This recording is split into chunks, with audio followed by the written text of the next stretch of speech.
Mr. Deacon, can you give us your opinion? Should the study be terminated? What do you think about this? Do I think motorcycle taxis are a good idea? Absolutely not. I think it's an awful idea. I think the mere fact that we're discussing this as a viable alternative speaks more about the failure of an option to provide a safer option.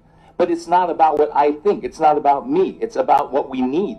And right now, we need this. This is why I would like to frame it as a health crisis. Because if we frame it as a health crisis, we could look at Angkas and the new players as some kind of alternative medicine until we get our act together.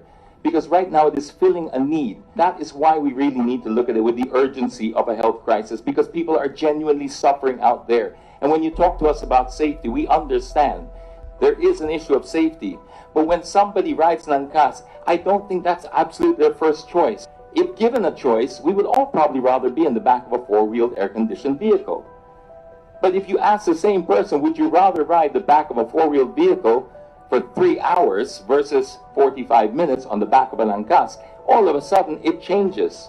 We now need to reevaluate our time and set it against safety. And we make that decision. We're going to make that decision based on the time, where we need to be, how much we miss our family.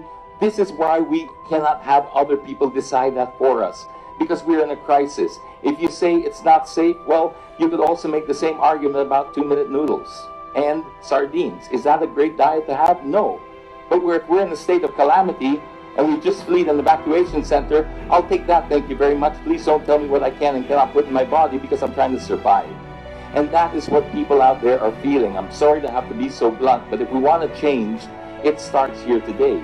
We need to start the change with the new bill that I believe that your office is trying to pass, which is trying to turn the Public Service Act around, because it needs to be dynamic. It needs to change. We don't need to be here pointing fingers left and right. We should be pointing forward, because that's where we all win.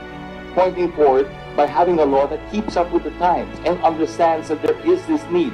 Hopefully in 5-10 years' time, when there's a subway, we won't need this anymore. That's my dream, is that we don't have to ride motorcycles as taxis, but right now we're kidding ourselves if we think that we could regulate our way out of this mess. We cannot regulate our way out of traffic in the same way we cannot regulate people's suffering. The people are hurting out there and they have nothing left to lose, and this is why they're desperate. And this is why I'm taking this tone. I'm sorry if it offends anybody, but I'm taking this tone because we are desperate, we're hurting, and we're looking to our legislators now to ease that suffering for us, ease that pain. Please, it all starts with change. We need to do this now, and it starts by listening to us for a change, because change is the only way out of this mess. Change is going to open a brand new door, and the only question left is, do you believe that the Filipinos were changing for?